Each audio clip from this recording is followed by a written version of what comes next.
சொல்ல போனா இப்ப வர ஸ்மார்ட் போன்ஸ் எல்லாமே பாக்குறதுக்கு ஒரே மாதிரி தான் இருக்கு. பெரிய டிஸ்பிளே, பெரிய கேமரா மாடியூல், பின்பக்கம் ஒரே டிசைன் லாங்குவேஜ் தான். ஒரு ஸ்மார்ட் போனை அன்பாக்ஸ் பண்ணதுக்கு அப்புறம் எங்கேயோ பார்த்த மாதிரி இருக்கே அப்படின்னு சொல்ற மாதிரி 50 போன் ஒரே மாதிரி தான் இருக்கு. ஆனா சில பிராண்ட்ஸ் பாத்தீங்கன்னா ஏதாவது சின்ன டிசைன் சேஞ்ச் பண்ணணும் அப்படின்னு ஒர்க் பண்ண தான் செய்யறாங்க. அப்படி ஒரு ஸ்மார்ட் போன் தான் இப்போ வந்திருக்க போவா 8. இந்த ஸ்மார்ட் போன் ஒரு டிஃப்ரெண்ட் லுக் மட்டும் கிடையாது, டெலிட் நார்மல் அப்படிங்கிற ஒரு கான்செப்டை ஃபுல்லா ஃபாலோ பண்ணி டிசைன் பண்ணிருக்காங்க அப்படின்னு சொல்லலாம். ஒரு 2 நாள் யூஸ் பண்ணதுக்கு அப்புறம் ஒரு யூனிக் ஸ்மார்ட் போன் கையில வச்சிருக்கோம் அப்படிங்கிற ஃபீல் இருக்கு. வேற என்ன இருக்குன்னு பாத்துடலாமா? ஸோ பாக்ஸ் பாக்குறதுக்கு இப்படிதான் இருக்கு.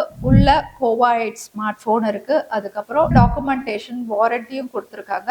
இது கூடவே டிரான்ஸ்பரண்ட் டிபியூ கேஸ் இருக்கு. Type A to type C cable, 45 what adapter, sim injector tool. So தேவையான எல்லாமே பாக்ஸ்ல இருக்கு. ஸோ டிசைன் தான் இந்த ஸ்மார்ட் போனுடைய பெரிய ஹைலைட் அப்படின்னு சொல்லலாம். ஏன்னா கையில எடுத்த உடனே ஒரு யூனிக் ஃபீல் உங்களுக்கு இருக்கும். பின்பக்கம் பாத்தீங்கன்னா ஒரு ஆர்மர் பிளேட் இன்ஸ்பயர்ட் டிசைன், அதோட அலைவ் மேட்ரிக்ஸ் டிஸ்பிளே, ஒரு போல்டு ஸ்டைலிங் ஸ்டேட்மெண்ட். அகைன் இங்க உங்களுக்கு கலர்ஸும் பாத்தீங்கன்னா இந்த ஆரஞ்சு அங்கங்க கொடுத்திருக்கிறது பாக்குறதுக்கு ஒரு ஹைலைட்டா இருக்கு. பாக்குறதுக்கு ஒரு பிரீமியம் ஃபீல் அப்படின்னு சொல்றதை விட ஒரு ஃபியூச்சரிஸ்டிக் லுக்ல கொடுத்திருக்காங்க அப்படின்னு சொல்லலாம். ஏன்னா இந்த இண்டஸ்ட்ரியல் பேட்டர்ன்ஸ் மாதிரி மெக்கானிக்கல் லைன்ஸ் ஒரு சயின்ஸ் ஃபிக்ஷன் டிசைன் கான்செப்ட் மாதிரி இருக்கு. ஃபியூச்சரிஸ்டிக்கா கலர்ஸ் பாத்தீங்கன்னா இது 16 பிட் ஒயிட், இன்னும் டெர்மினல் கிரீன் இருக்கு. எல்லாமே ஒரு போல்டு கான்செப்ட்ல கொண்டு வந்திருக்காங்க. அகைன் ஃபினிஷுமே ஈவனா பாக்குறதுக்கு நல்லா இருக்கு. அது மட்டும் இல்ல, பின்பக்கம் டிசைனை விட இன்னொரு ஹைலைட் என்ன அப்படின்னு பாத்தீங்கன்னா அலைவ் மேட்ரிக்ஸ் டிஸ்பிளே அப்படின்னு கொடுத்திருக்காங்க. பொதுவா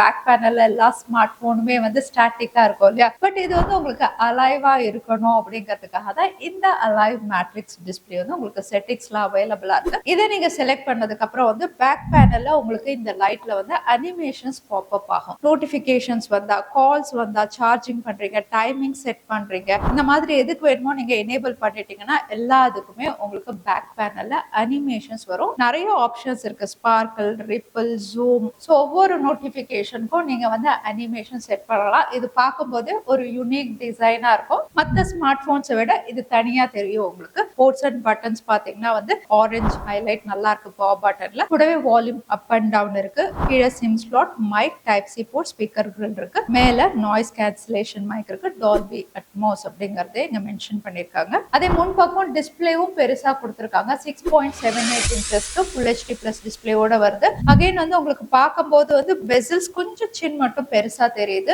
அதோட ரெஃப்ரெஷ் ரேட் 144 ஹெர்ட்ஸ் கொடுத்திருக்கிறதுனால ஸ்க்ரால் பண்ணும்போது ரொம்பவே ஸ்மூத்தா இருக்கு. ஹெச்டிஆர் பிளேபேக் இருக்கான்னு யூடியூப்ல போய் செக் பண்ணி பார்த்தேன். யூடியூப்ல ஹெச்டிஆர் பிளேபேக் சப்போர்ட் இருக்கு. படம் பார்க்கும்போது விஷுவல் அவுட்புட் அப்படின்னு பார்க்கும்போது கான்ட்ராஸ்ட் ரேஷியோ, கலர் காலிபிரேஷன் நல்லாவே மெயின்டைன் பண்ணிருக்கு. Display experience okay. பெர்ஃபார்மன்ஸ்க்கு இது 6 நானோமீட்டர் சிப்ல கொடுத்திருக்காங்க. MediaTek Dimensity 7100, clock speed 2.4 GHz ஓட வருது. இங்க அந்த பெஞ்ச் மார்க்ஸ் நீங்களே பார்க்கலாம். பட்ஜெட் செக்மெண்ட்டுக்கு நல்லாவே ஸ்கோர் பண்ணிருக்கு. ரீட் அண்ட் ரைட் ஸ்பீடுமே நல்லா இருக்கு. So multi tasking, app opening closing அது எல்லாமே ஸ்மூத்தா இருக்கு. அவுட் ஆஃப் த பாக்ஸ் இது Android 16, HOS 16ல பாத்தீங்கன்னா தேவையில்லாத ஆப்ஸ், ப்ளோட்வேர்ஸ் நிறைய இருக்கு. பட் அதை நீங்க அன்இன்ஸ்டால் பண்ணிக்கலாம். ஸோ இங்க கேமிங் எப்படி இருக்கும் அப்படின்னு செக் பண்ணலாம். BGMI டவுன்லோட் பண்ணி விளையாடி பார்த்தோம். பெருசா லேக் இல்ல. ஒரு 15-20 மினிட்ஸ் விளையாடும் போது ஃப்ரேம் ட்ராப் இல்லாம உங்களுக்கு ஸ்மூத் கேம் பிளே இருந்தது. மேபி 144 ஹெர்ட்ஸ் இருக்கிறதுனாலயோ என்னவோ ஸ்மூத்தா கேம் பிளே பண்ண முடியுது. பட் ஹை ஹெண்ட் கிராஃபிக் கேம்ஸ் எல்லாம் எவ்வளவு தூரம் ஹேண்டில் பண்ணும் தெரியல. மாடரேட் கிராஃபிக் கேம்ஸ் எல்லாமே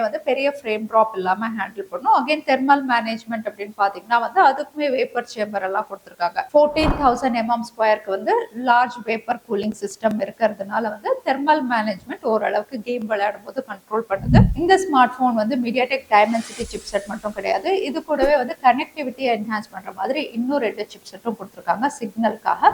ஒன்னு டெடிகேட்டட் G1, அதுக்கப்புறம் SE1 சிக்னல் சிப்செட் இதுல இருக்கிறதுனால உங்களுக்கு ரொம்ப கிரௌடா இருக்கு, கன்ஜெஸ்டடா இருக்கு, இல்ல பேஸ்மெண்ட்ல இருக்கு, மெட்ரோல டிராவல் பண்றீங்க அப்படின்னாலுமே சிக்னல் உங்களுக்கு நெட்வொர்க் நல்லா இருக்கிற மாதிரி டெடிகேட்டட் சிக்னல் சிப்ஸ் இருக்கிறதுனால கனெக்டிவிட்டி நல்லா இருக்கு. நார்மலா நான் கால் பேசும்போது ட்ரை பண்ணேன். நான் சென்னையில இருக்கிறதுனால எனக்கு எப்பவுமே இந்த கனெக்டிவிட்டி பிரச்சனை இருந்ததில்ல. 5G பேண்ட்ஸ் பொறுத்த வரைக்கும் தாராளமா கொடுத்துருக்காங்க. 20 5G பேண்ட்ஸ் இருக்கிறதுனால 5G நெட்வொர்க்குமே உங்களுக்கு நல்லா இருக்கு. சிம் ஸ்லாட் டூவல் சிம் கொடுத்துருக்காங்க. இங்க பவர் பட்டன் தான் உங்களுக்கு side mounted finger print sensor குவிக்காவே அன்லாக் ஆகுது. இந்த ஸ்மார்ட் போன்ல இன்னொரு நல்ல விஷயம் என்னன்னா பேட்டரி 8000 mAh கொடுத்துருக்காங்க. கூடவே பாக்ஸ்லேயே 45 வாட் இருக்கு அடாப்டர். ஸோ வந்து பேட்டரி நல்லா ஆப்டிமைஸ் பண்ணிருக்காங்க. அதோட வந்து உங்களுக்கு ப்ராசஸரும் பாத்தீங்கன்னா வந்து ரொம்ப பவர்ஃபுல்லா கிடையாது. ஸோ வந்து நீங்க நார்மல் யூசர் ஹெவியா யூஸ் பண்ணுவீங்க, கொஞ்சம் கேமிங் விளையாடுவீங்கனாலும் தாராளமா ஒரு நாளுக்கு மேலேயே நீங்க யூஸ் பண்ற மாதிரி தான் இருக்கும். ஆல்மோஸ்ட் நாங்க வந்து படம் பார்த்துட்டோம், கேம் விளையாடணும், அப்போ கூட எங்களுக்கு இன்னும் 30% இருக்கு. கேமராஸ் ரியர் சைட்ல 50 மெகா பிக்சலுக்கு சோனி சென்சார் கொடுத்துருக்காங்க. ஃப்ரண்ட்ல selfie camera 13 mega pixel. Output நீங்களே பாருங்க, நல்ல டே லைட் கண்டிஷன்ஸ்ல தான் எடுத்தோம். ஓரளவுக்கு உங்களுக்கு டீடைல்ஸ் நல்லாவே கேப்சர் பண்ணிருக்கு. லைட் கண்டிஷன் நல்லா இருக்கும்போது பூடைய கலர், இலை, அதுக்கப்புறம் ஸ்கை எல்லாமே வந்து உங்களுக்கு நல்லாவே கேப்சர் பண்ணிருக்கு. டீடைல்ஸுமே நல்லா இருக்கு. அகைன் சப்ஜெக்ட் அப்படின்னு பாத்தீங்கன்னா கொஞ்சம் உங்களுக்கு பூஸ்ட் அப் பண்ணி தான் காட்டுது. ஸ்கின் டோன் எல்லாம் என்னோடது, பட் பாக்குறதுக்கு அதுவுமே நல்லா இருக்கு. போர்ட்ரேட் ஷாட்ஸ்லயுமே வந்து எட்ஜ் ரிடக்ஷன் நல்லா இருக்கு. பேக்ரவுண்ட் பிளர் எஃபெக்ட் ஓரளவுக்கு மெயின்டைன் பண்ணிருக்கு. போர்ட்ரேட் ஷாட்ஸ்ல 24mm, 35mm, 50mm வரைக்கும் நீங்க ஷார்ட்ஸ் எடுத்துக்கலாம். 35mm, 50mm உங்களுக்கு எட்ஜ் ரிடக்ஷன்ஸ் நல்லாவே இருக்கு. லோ லைட் பிக்சர்ஸ் மட்டும் உங்களுக்கு வெளியே வந்து கொஞ்சம் லைட்ஸ் வெளிச்சம் இருக்கு அப்படின்னா வந்து பெருசா நாய்ஸ் இல்ல. ரொம்ப இருட்டுலாம் எடுக்கிறீங்க அப்படின்னா டீடைல்ஸ் நாய்ஸ் எல்லாம் உங்களுக்கு கேட்ச் பண்ணி தான் எடுக்குது. ஓரளவுக்கு லைட் இருக்கும்போது டீடைல்ஸ் மெயின்டைன் பண்ணுது. அதோட செல்ஃபி கேமராவும் பாத்தீங்கன்னா வந்து இந்த AI ப்ராசஸிங்னாலே கொஞ்சம் ஸ்கின் டோன் எல்லாமே வந்து பூஸ்ட் அப் பண்ணி தான் காட்டுது. இந்த விலைக்கு ஓகே அப்படின்னு சொல்லலாம். வீடியோ ரெக்கார்டிங் வந்து ஃப்ரண்ட் ரியர் ரெண்டு இதுலயுமே 2K 30 FPS சப்போர்ட் வரைக்கும் கொடுத்துருக்காங்க.